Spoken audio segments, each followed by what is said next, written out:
Ba ba ba ba ba ba ba ba ba ba ba ba ba ba ba ba ba.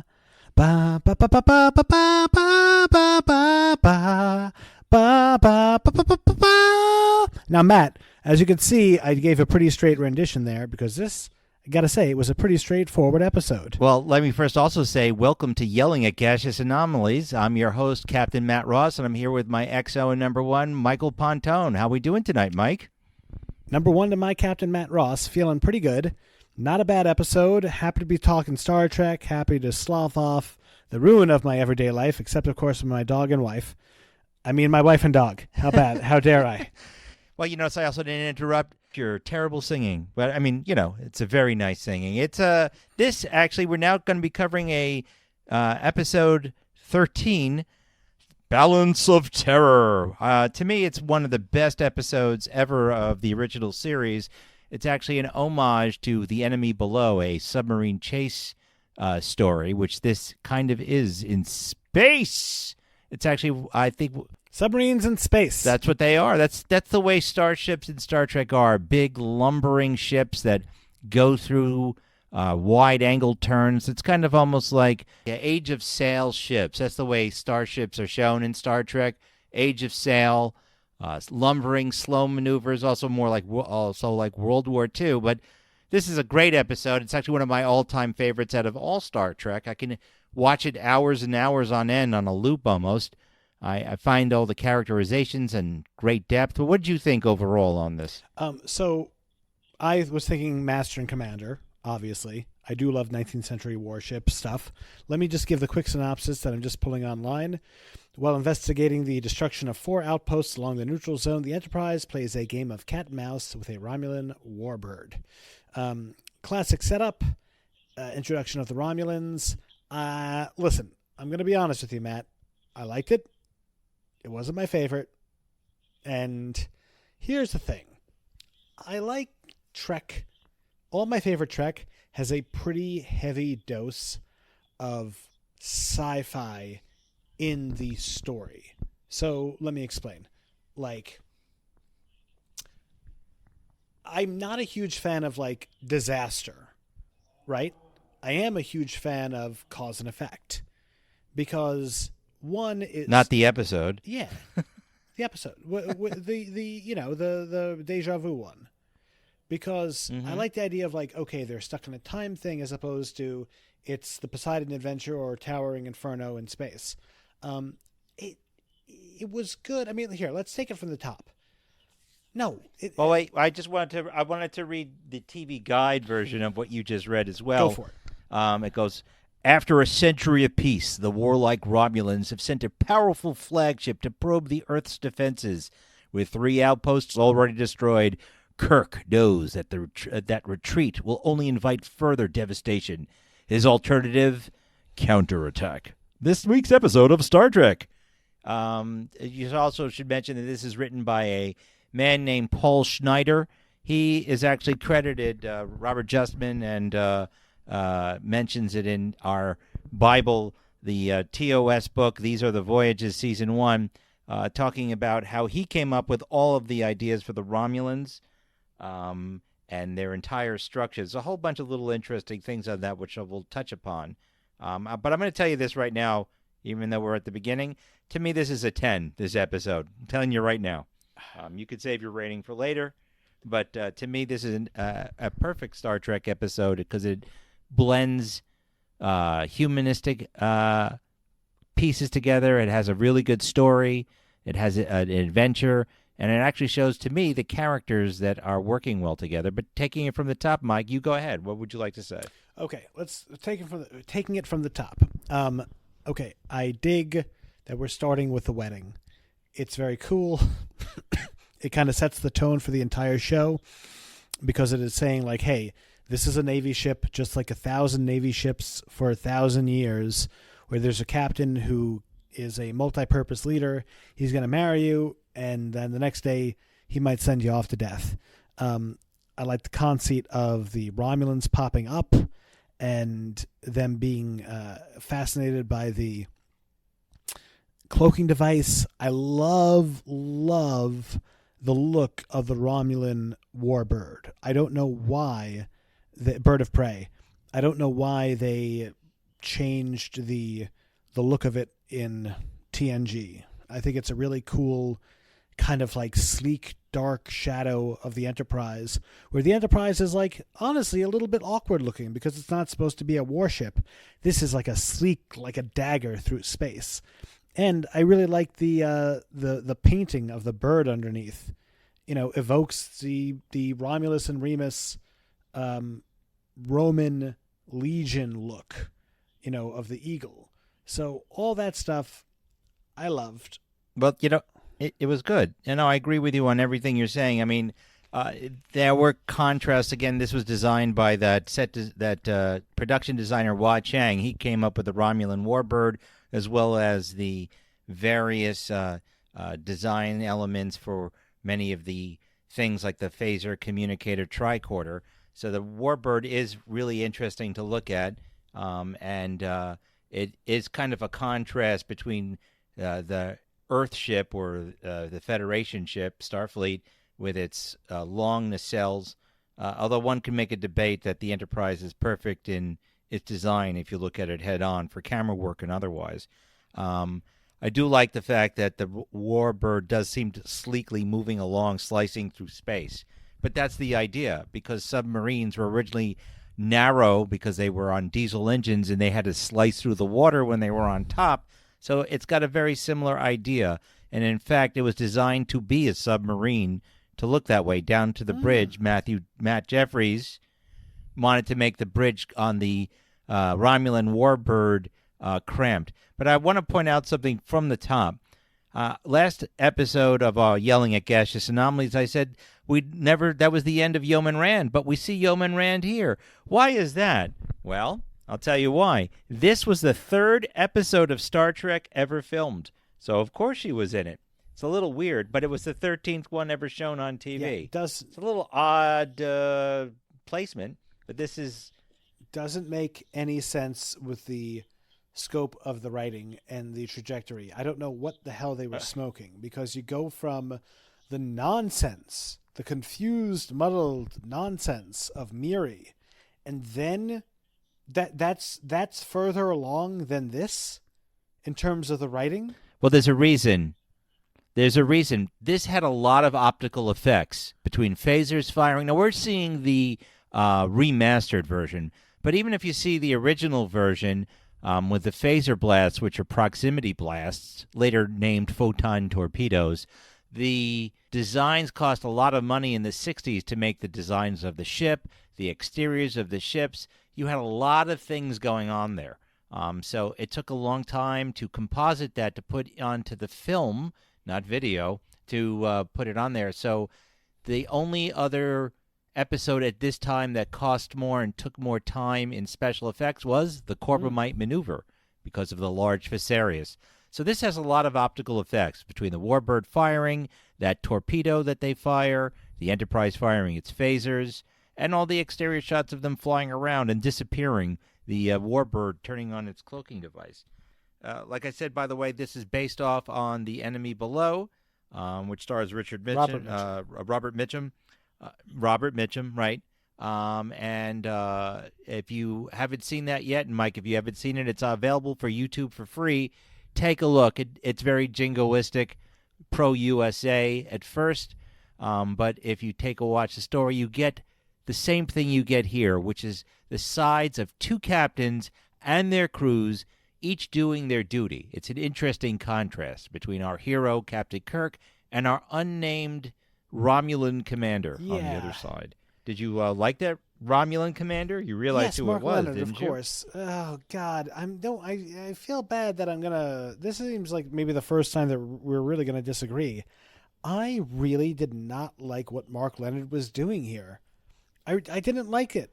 This is his favorite role. He said this is his favorite role. I actually liked Mark Leonard. I love Mark Leonard as Spock's father, Savick.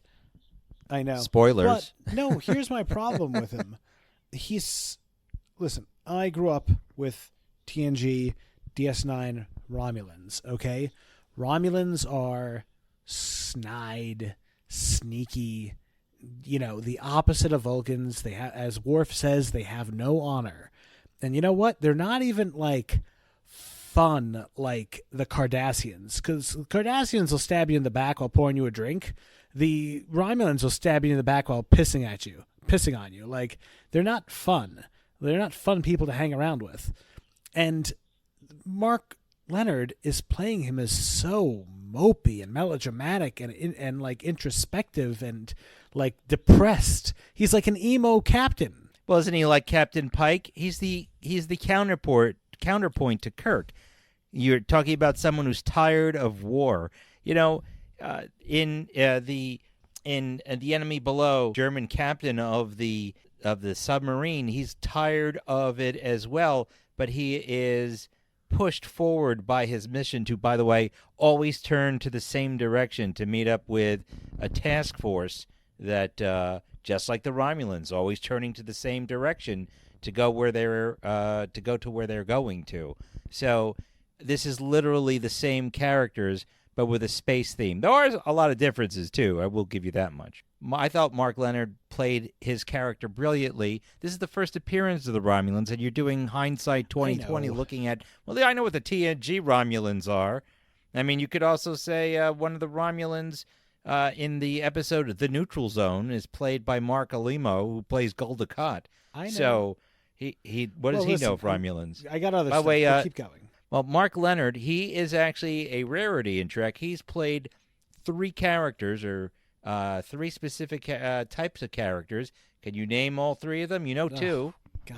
And one of them was on our community page on YouTube for those of you smart enough to look at and good enough to look at it. Please take a vote if you know who it is, but obviously I'm giving you a big hint. So he played the Romulan commander.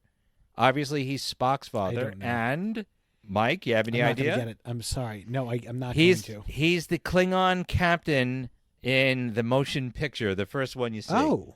So really? Yeah, so he at one point was one of the only actors that played the 3 different types of races.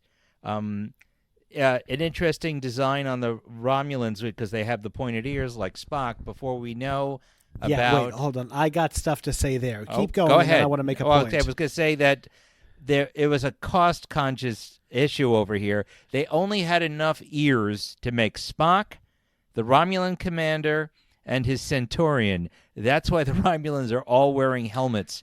They were trying to save cash. Interesting. It's by the way, those helmets in real life were uncomfortable, and in a book called The Romulan Way, they're also called uncomfortable as well, where the Romulans are called the Rihansu. So look up The Romulan Way, people. But anyway, you go ahead.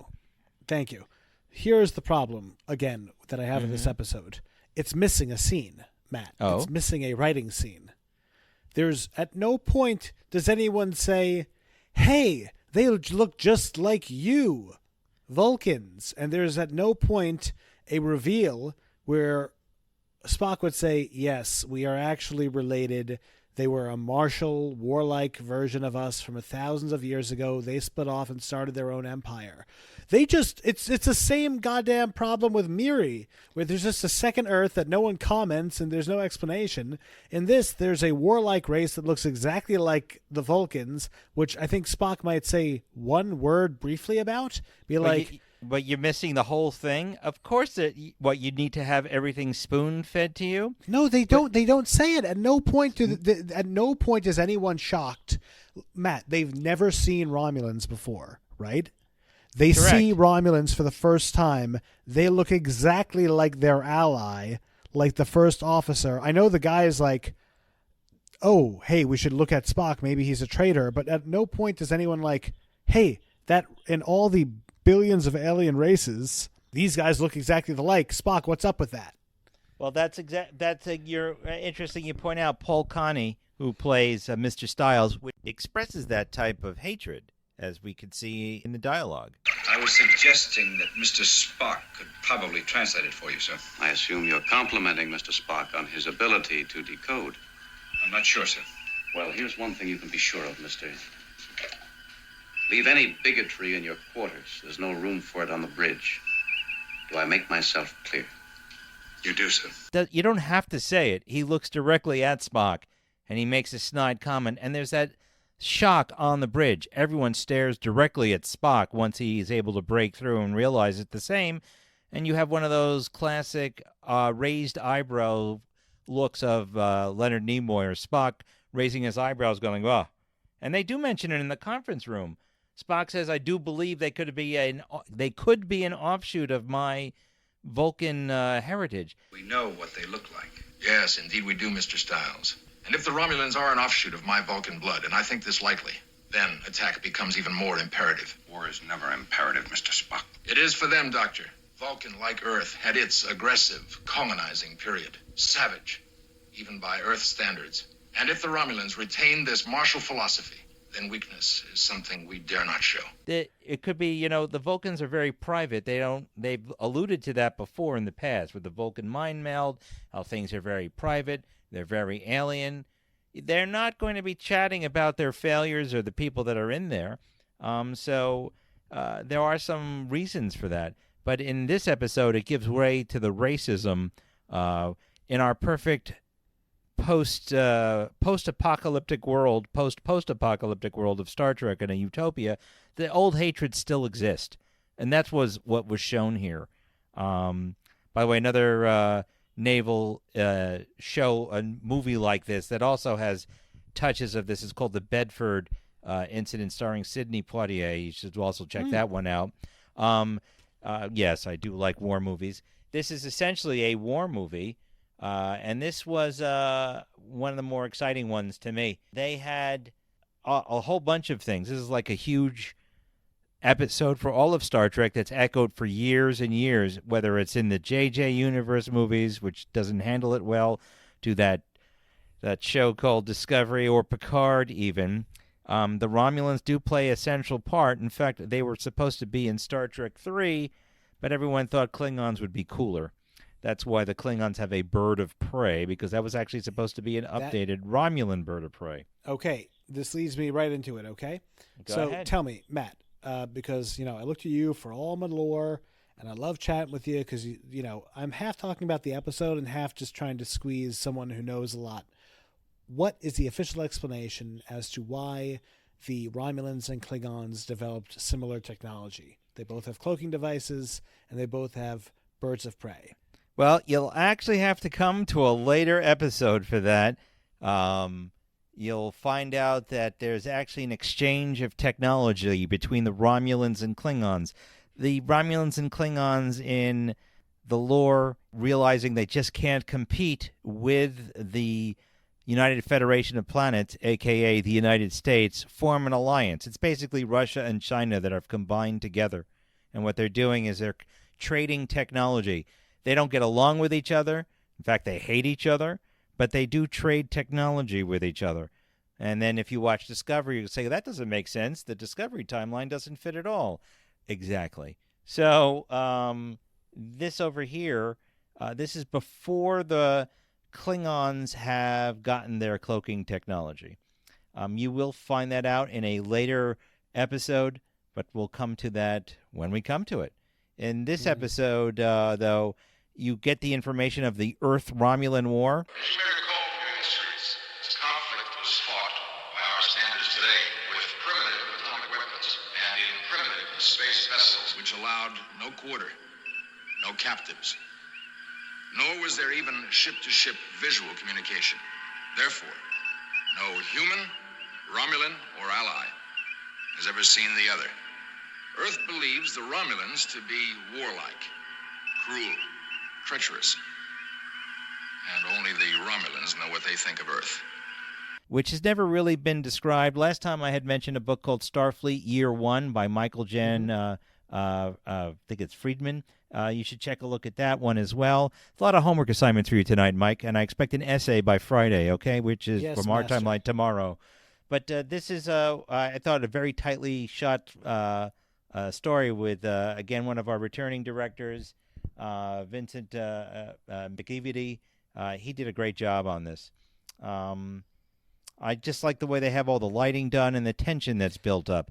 You get the that lighting is great. I love the whole running silent thing, and I really like the using the phaser, which obviously is supposed to be photon torpedoes, as like depth charges. In Exactly. fact, we've talked about this before because I'm a huge aficionado of Undiscovered Country, and I've picked that movie apart, especially the final Navy scene, which I consider to be probably the best in all of Star Trek. When Chang's cloaked experimental Klingon bird of prey is able to fire torpedoes. And I always thought that when the Excelsior arrived, it should have had some sort of firing solution that Sulu remembered from this time, where they, fire out a bunch of different phasers in broad spectrum, which at least gets the bird of prey to hesitate, which is, at least it could have done something other than just take a hit for Enterprise. But anyway, that's just me doing wishful thinking, going back to a 32-year-old movie and saying, hey, wouldn't it have been cool if they did this instead? Oh, wow, and I will say, years. I know, at least. I loved that. It was a really, really cool scene. I will give it props, Matt, when it shot the photon torpedo and they were trying to get away from it as fast as possible. Yeah, the plasma torpedo. Tension.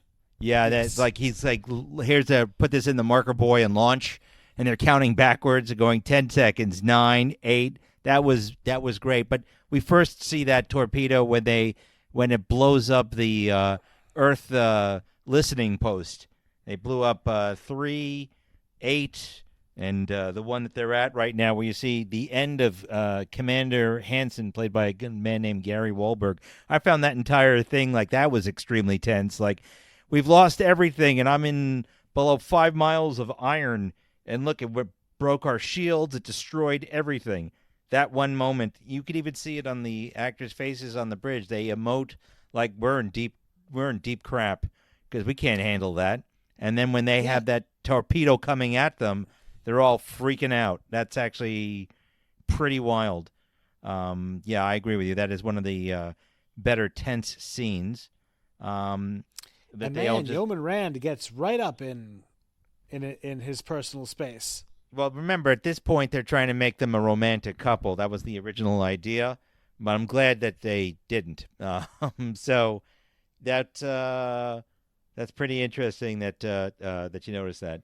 And they did have like the kind of like the softer lighting around her and him, with like the bands of darkness by his eyes as he's staring at the screen. I love that. I thought it was very tense and very, very cool. But you said you didn't like the Romulans from at this point from Leonard. I think he carries it out.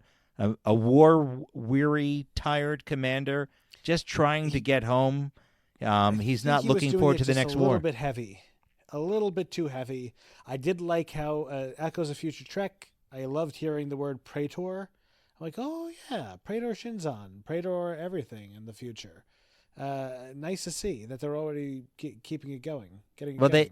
They went to Rome. Romulus and Remus, of course, founded Rome in lore and which in mythic lore. But they didn't change the names. They felt like people could relate to it better. In that book, The Romulan Way, again, they're called the Rahansu. I think it's spelled with an RH in the beginning. That made it relatable in some ways, and you could see that guy Gaseous, who like sends out a signal saying, "Look, we blew up the Earth ships." You'll actually see him again later. I'm just gonna tell you, he's in a mock time. He's actually Stan later, but his character. You faded out there. Say it again. I said that the guy who plays Decius, the guy who sends out a signal, that's actually the actor who plays Stan later in A Mock Time. That's the one where Spock has his Pon farm mating rituals. So, oh boy, yeah. So yeah, so that you have a whole bunch of exciting. This, by the way, story took four rewrites. It was also had taken 2 by D.F. Black, and one last one by Gene Roddenberry, who kind of pretty much rewrote portions of this in every degree. D.C. Fontana, by the way, calls this her favorite episode. D.C. Fontana has written a lot of stuff. So, so did she have to take a gender neutral name because she not was her a lady? No, Gene Roddenberry. No, that was just her nickname, Dorothy something fun. So, but Gene Roddenberry rewrote this so much that Paul Schneider said, About the only thing that I recognize is my name. They gave him credit. Roddenberry did not take credit for rewriting this at all. But this is pretty naval. I Yes, gotta it say. sure was. It's surprising for Roddenberry. Yeah, it is. It was very well done. By the way, the guy who plays Stan and Decius, it's Lawrence Montague. He was pretty good. I liked also Paul Connie, the guy who says his racist things. I actually like that scene too, where Kirk goes over to him. Oh, you're complimenting Spock's ability to code, and then that entire little scene, telling him leave your racist beliefs behind. I thought that was pretty well done. What did you think about? Yeah, pretty impressive, because that's the thing. Like, at the time, this is before political correctness. There were people who were openly racist, and they were like, yeah, man, it's just a point counterpoint. Like, you like the Yankees, I like the Mets. I'm racist, you're not. I was suggesting that Mr. Spock could probably translate it for you, sir. I assume you're complimenting Mr. Spock on his ability to decode. I'm not sure, sir. Well, here's one thing you can be sure of, mister. Leave any bigotry in your quarters. There's no room for it on the bridge. Do I make myself clear? You do, sir. It's not a moral failing. So the fact that they were taking such a strong line on it, being like, hey, man, this is no good. It's, I love media when you take that stand and it's the first time that you see it. And, you see it here. You see it obviously with Uhura being a black woman in charge, who's an officer, who's commanding on the ship. And even when I think back, and just, of course, I like to go on my little cinephile tangents. Did you ever see, of course, we're both lawyers, 12 Angry Men? Yes, I love that movie. Love it. And so, when one of them goes on the racist rant and they all turn their back on him, I'm like, that had to be one of the first times in cinema where you were seeing someone reject race. Well, no, what am I saying? Kill a Mockingbird was probably before that. Anyway, you know what I'm saying. It's interesting to track how these political movements kind of bloom through art. Yes. And this is, again, art imitating life. This was actually really well done. You see the seething hatred in Styles, who's upset not only because in the Earth Romulan war he lost his father and several brothers. I also do like the fact that Kirk says their war. I had no idea that history was your specialty. Family history. There was a Captain Stiles in the Space Service then. 2 commanders, several junior officers. All lost in that war, sir. Their war, Mr. Stiles. Not yours. Right. To remind him, here we are in today. Focus on today. We're beyond that. So the Federation, which is still, again, not named, is not exactly perfect as you'd want it to be. In these episodes, you get the idea that we bring our problems with us into space. And you have a more martial Starfleet at this time. And if you look at the later Star Treks, specifically Enterprise, and this is one of the issues I have with the episodes of Enterprise, they are not martial. And it doesn't make much sense. I was going to ask, how did they portray the Romulans? Well, the Romulans, Enterprise? they shouldn't have met the Romulans in Enterprise towards the end. There was a debate to make that Starfleet Year 1 as the TV show, but of course Paramount, led by Les Moonves, said no. In fact, he wanted to put boy bands on the ship. But the way they meet the Romulans in Enterprise is they first meet them in an episode called Minefield, where they run into a minefield and there's a cloaking device that they have, which doesn't make sense since this is the first appearance of the cloaking device. And do they just not call them Romulans? Do they not know who they are? They get to know them as Romulans. In fact, there's another couple episodes. Yeah, it doesn't fit. There's a joke that Enterprise has been breaking canon for years. So, well, you know what? The good thing about Enterprise, though, you can always blame it on the temporal Cold War. Oh God, please! But it's also. I think part of the problem is I still think Scott Bakula, who's Captain Archer, and that was miscast because he's too much of a gee whiz, let's go do something, kind of playing Samuel Beckett. Not that he's a bad actor, but the way they portrayed him, or the way he portrayed the captain, I believe was incorrect. There are a lot of nice things in Enterprise. The first season I like, the fourth season I like, the Xindi War I don't like, and the second season is kind of boring.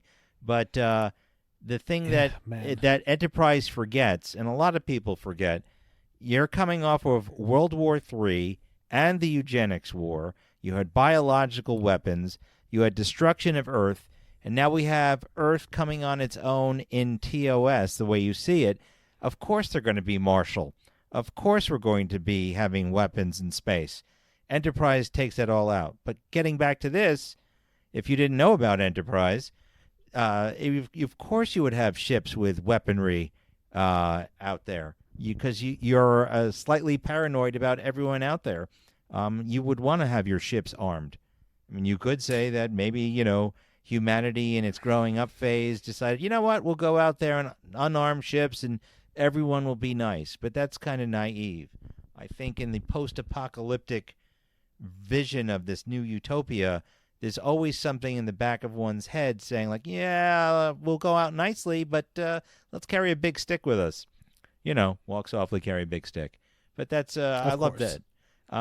Did you like the actor who played Styles, Paul Connie?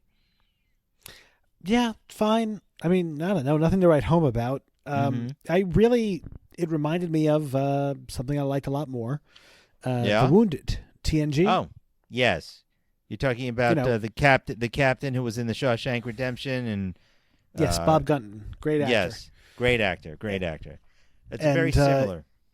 Yeah, very similar, but also interesting flip side where you expect him. He's going around, he's murdering Cardassians. He's blowing up ships. He's rogue. He's not taking orders from his admiral. And then you see him, and he's a nice guy. It's like, hey, hi everyone. And he's like, oh, Miles, so nice to see you again. And when they're like, what's going on? He's like, well, these people are planning on killing us. I found them out and I've been taking them out one by one.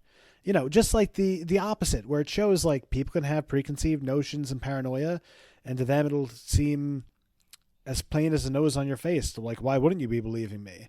And then another way to do it is a little bit more outwardly hostile and younger, like Styles here. Yep, Styles. This is the last we ever see of Styles, but I like that. The counterpoint, and also with Kirk kind of like enforcing discipline, saying, "Listen, cut your crap." I also like that meeting where they actually take out the strongest metal of the Federation, or the unnamed Federation, the strongest metal that Starfleet has, and Spock just crushes it. This is the hardest substance known to our science.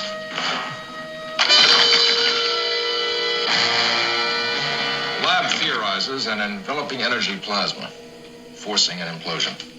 After it gets hit with a plasma torpedo. That's a kind of scary weapon, like, geez. But that's where they come up with their plan to use a comet to, track them. If they go through it, they'll realize that they can see their shadow running through it. And that's where they come up with their plan to hunt down the Romulan warbird.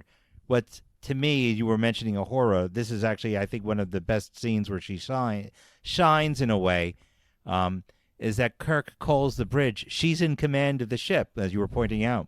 Yes. And it's that's actually really awesome that you have a crew of it's not just one race or group, it's a multicultural group up there, and they're all top of their game, and they don't wear anything other than the fact that we're all one unit on their sleeves. Right. And that's the best part of this. They don't advertise, oh, I'm this, I'm that.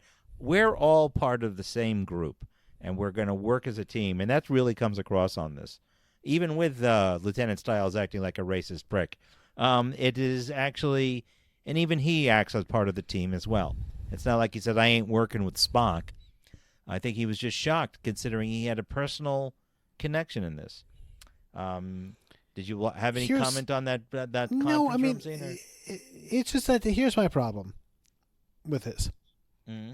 The movie was kind of, the show was kind of very similar. Its first act was very similar to its second act, was similar to its third act. Do you know what I mean?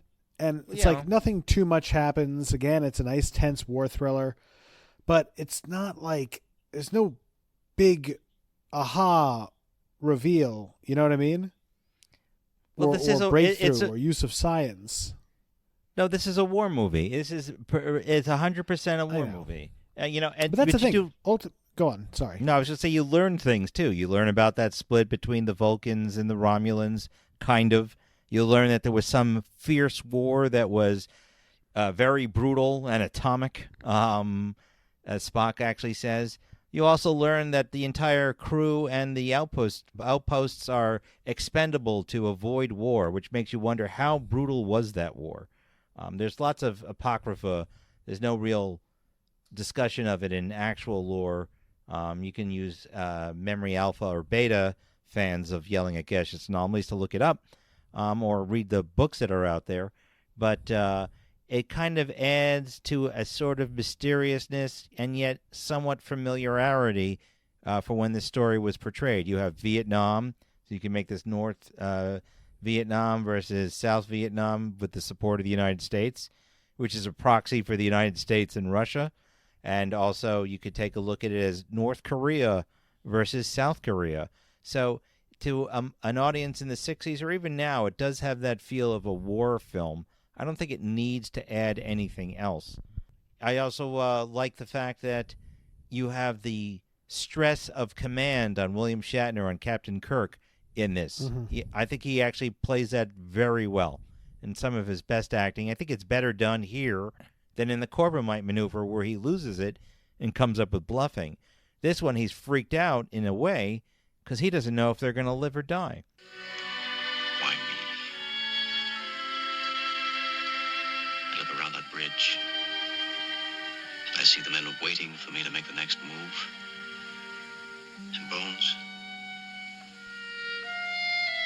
what if I'm wrong? Which is then shown by Mark Leonard on the other end, having a very similar conversation with his conscience. There is the Centurion. Here on the Enterprise is Dr. McCoy.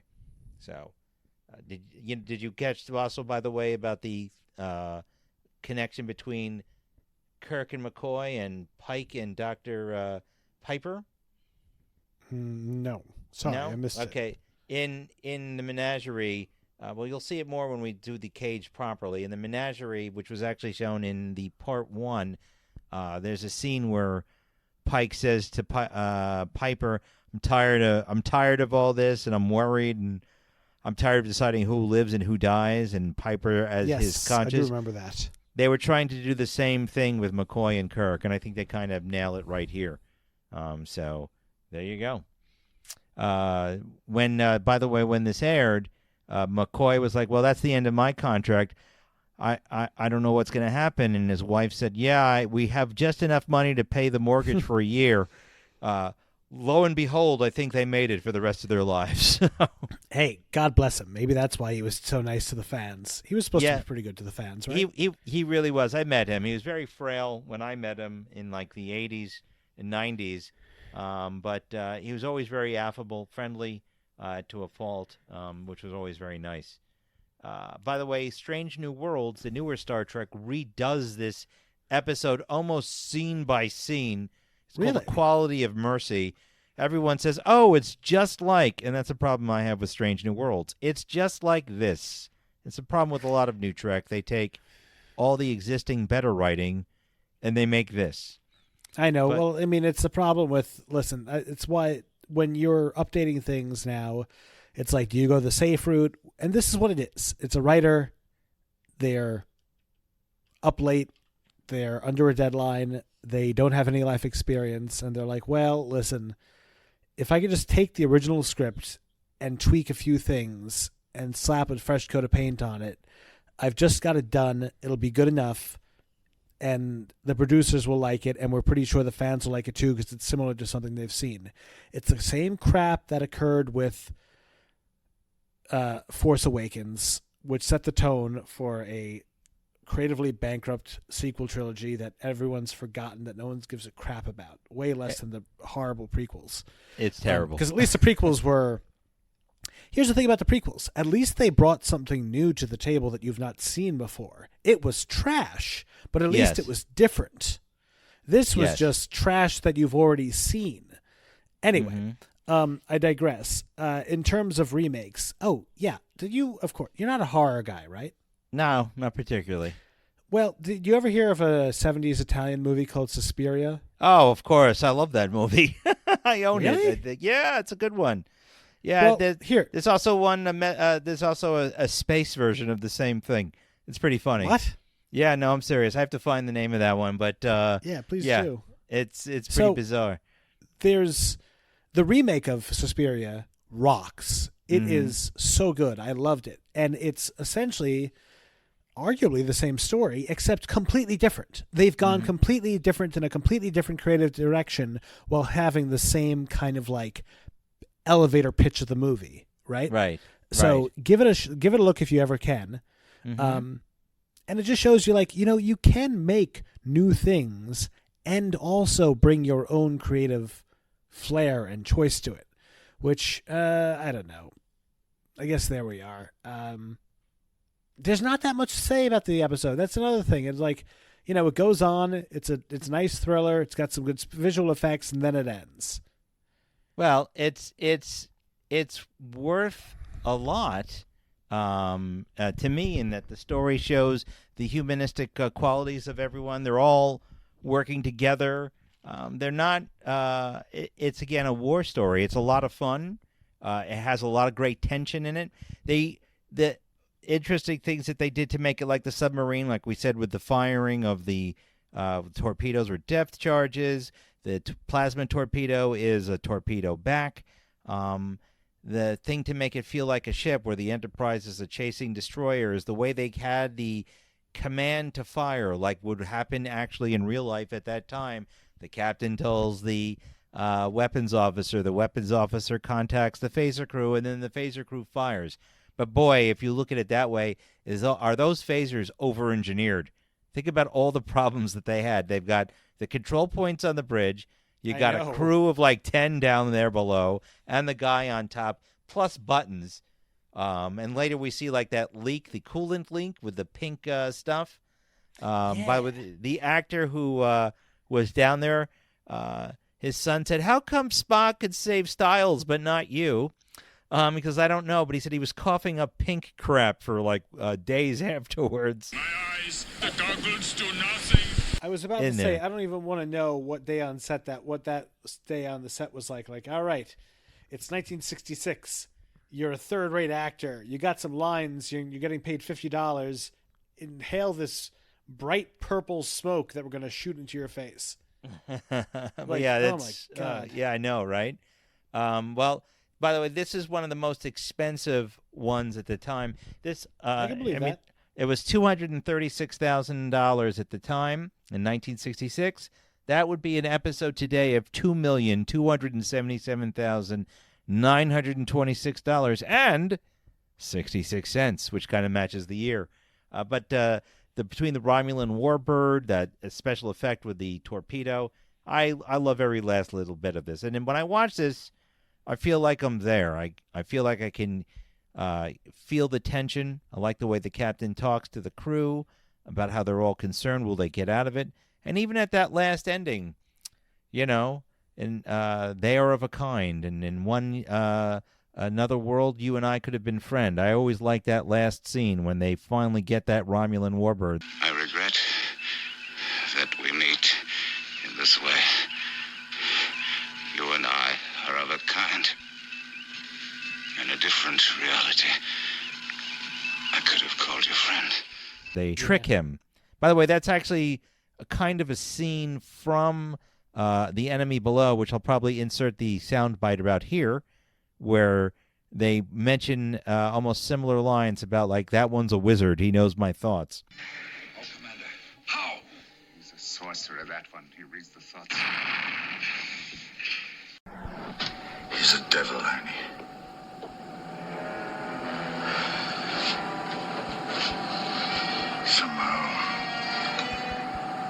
Somehow we must lose him.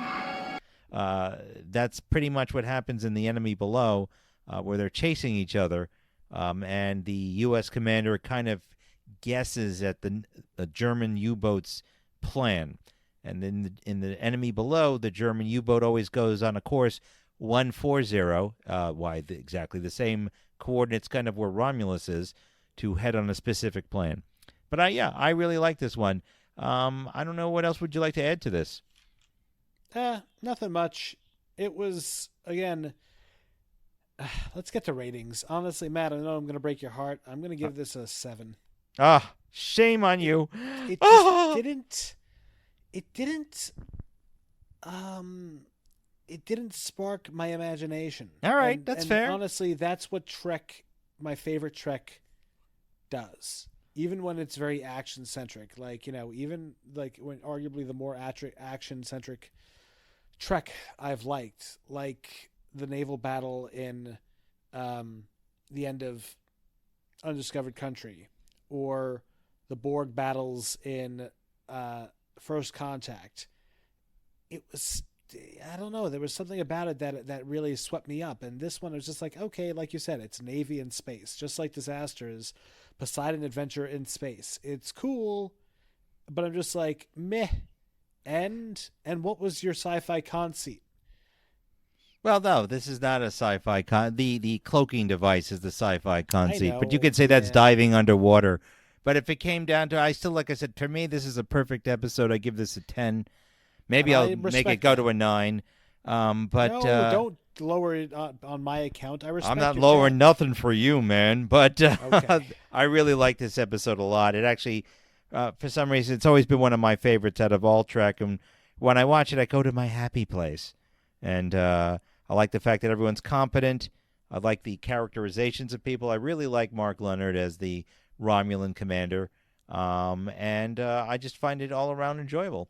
And so nah. But there you go. No, not nah. Listen, quick aside, because when I think of my Happy Place episodes, I think of the Thaw Voyager. I think of Mud's Cause and Women. Effect. What? Mud's No, Women. not Mud's Women. No, sir. And of course, all of Star Trek Picard season 3. What about the penis rock from What Are Little Girls Made Of? No, not my. Can you believe it? Not quite my cup of tea. But let me ask you something. Quick aside, just to round this one off and a little esoterica. What is your? What would you say is your favorite action movie? Right off the top of your head.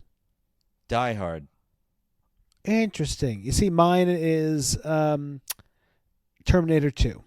Oh, well, that's So- a sci-fi action movie, but I like that one too. It I is. like Die Hard for its pure, yippee-ki-yay, man. I enjoyed it a lot. It's also a Christmas movie at the same time.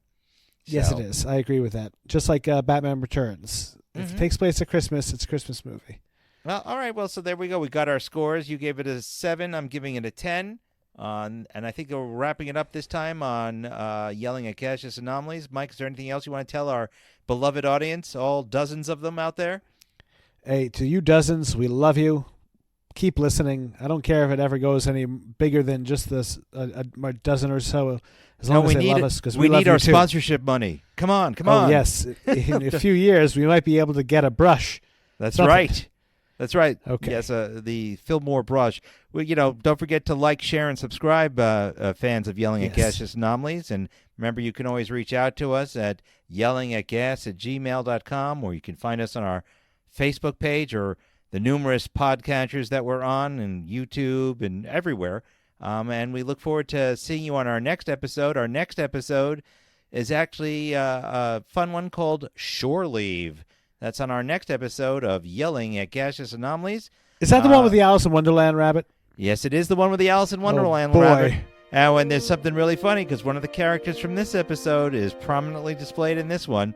But in the meantime, everyone, listen, live long and prosper, and we'll see you Yes. out there. So listen, Mike, you have a good evening and live long and prosper.